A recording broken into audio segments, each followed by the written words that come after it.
This is one of the best debut novels I've read in a hot minute. Maybe just one of the best debut novels I've read in general. The Failures is a debut fantasy, sci-fi, dystopian, steampunk, portal fantasy book. Benjamin Lyer really smashes all the genres together. It's actually nuts. Truly a unique world building experience. As per usual, let me go into the synopsis and then we'll talk about what I liked and what I didn't like. Welcome to the Wanderlands, a vast machine made for reasons unknown. The Wanderlands was broken a long time ago. First went the sky, splintering and cracking, and then very slowly, the whole machine, the whole world began to go dark. Meet the Failures. Following the summons of a strange dream, a scattering of adventurers, degenerates, and children find themselves drawn toward the same place, a vast underground keep. They will discover there that they've been called for a purpose, and that purpose could be the destruction of everything they love. The end is nigh, or below the keep, imprisoned in the greatest cage ever built by magicians and gods, lies the buried giant. It is the most powerful of its kind, and its purpose is the annihilation of all civilization. But any kind of power, no matter how terrible, is precious in the Wanderlands, and those that crave it are making their moves. All machines can be broken, and the final cracks are spreading. It will take only the careless actions of the two cheerful monsters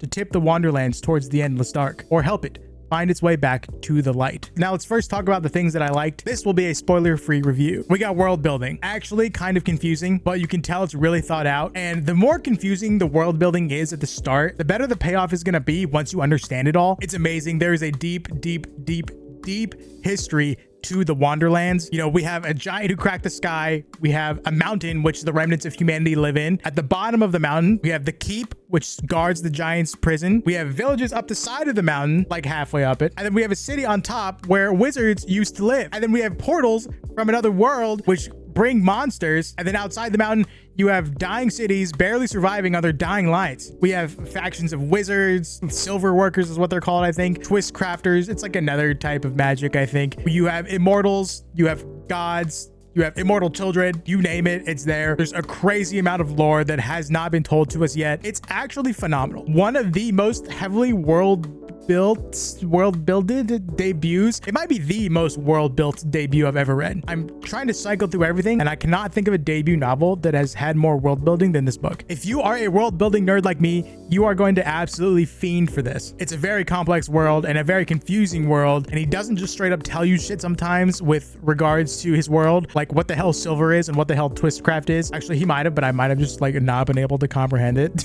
And while the world building is extensive, it's different, quite different from other world building authors like Brandon Sanderson. Lyer leaves you off wondering what the frick is everything, whereas Brandon Sanderson is pretty good at just like explaining everything as soon as he introduces it to you. I think if you like a book with slow reveals about the world, definitely boom. And the next thing I really liked was the plot. I think the world building and the plot are probably the strongest aspects of this book. Reveal after reveal after reveal after reveal in the second half. You start off with so many questions. You have no idea what's going on. It really reminds me of Gideon the Ninth, Harold the Ninth, the Locked Tomb. But slowly you get your answers in the second half. Obviously not all, because this is only book one in a trilogy. You have different POVs and you have no idea how they connect, if they even connect at all. But as the book goes on, they just start tying into each other, and then reveals happen. You're like, oh my God, this person is this person. No freaking way. The reveals of who everybody is probably the craziest part in this novel. There's just so many schemes, so many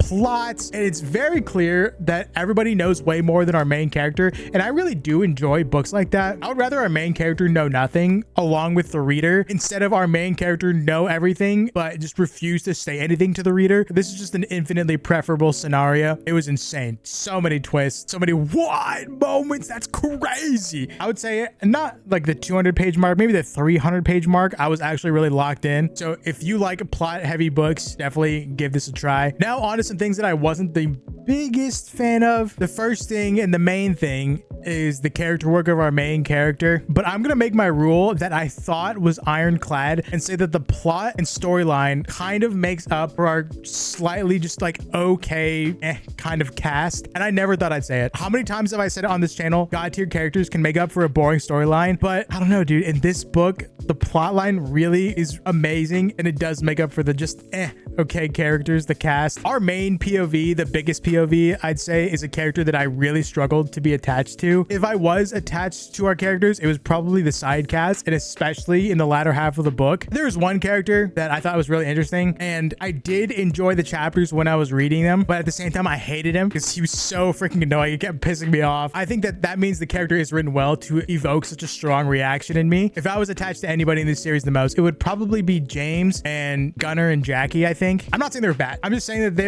just didn't have too much to them, I think. Back to our main character, we kept getting told that this character is a degenerate, low-key a piece of shit, a total scumbag, but we never really see any of that. We never really see any faults from this character. We kind of only ever see this character be almost a perfect human being, and that wasn't the case for all the characters, but for our main character, it's something that I do have a big problem with. It reminds me of The Will of the Many. I had a problem with that as well. That's the only one that's coming to mind right now. This character did not make a big impression on me, unfortunately, but the plot did absolutely make up for it, in my opinion. The world building made up for it, in my opinion, which kind of brings me to the next thing I wasn't the biggest fan of, and it is the magic systems. They are Twistcraft and Silver. At the end of the day, I don't really understand how they work. I know that with Silver, if you imbue it in something, it gives it like abilities or something, and then Twistcraft, you can make machines out of dirt. I don't really understand what they can do, how they can do it, why they can do it, but it's giving more like soft magic than hard magic, in my opinion, which would normally be fine, but I feel like hard magic makes more sense to go for when a world is as heavily world built as this one. But this is only book one, so maybe we'll get more. You know, even when the characters are using these different magics, I don't know what's going on. And then the last thing I wasn't the biggest fan of was the beginning of this book. The first couple of 100 pages is really a trust the process sort of thing, which I think can put a lot of people off, especially because you're not really attached to the characters at all, in my opinion, until at least halfway into the book. And then you have the plot line, which is confusing, and you have no idea what's happening. So you have no idea what's happening with the plot. You have no idea what the world building is because you're just confusing as shit. And then you have characters you're not attached to. I see this as a book that is easily DNFable for people who aren't willing to trust the process like me. You know, I did trust the process and I was very well rewarded. I'm very happy with what I got when I kept reading. And then, you know, another layer is that this is a debut book. So people are really taking a big leap into this author that nobody knows. Me, the beginning, it just seems very risky. I'm a stubborn person. I don't like to DNF anything. And I feel like if I was a little bit more DNF-y, I might have done it at the beginning. But like I said, I'm glad I didn't. So if you're going to read this book, definitely trust the process and just keep going to like 300 something pages. Well, just keep going and read the whole thing, because I think you will definitely be rewarded. I've kind of just yapped a lot. I don't even know if anything I've said here makes sense. But if you are a world building nerd, if you are a fake history nerd, if you are an insane plot nerd, you love the twists and the reveals and mysteries, then this is a god tier debut novel. You will 100% enjoy this. Definitely check it out. And yeah, thank you so much for watching. I appreciate it. Check out my wishlist, my sponsor, and all my socials in the description. Old Man Book Talk, Bookstagram, and I'll see you later. Have a good one.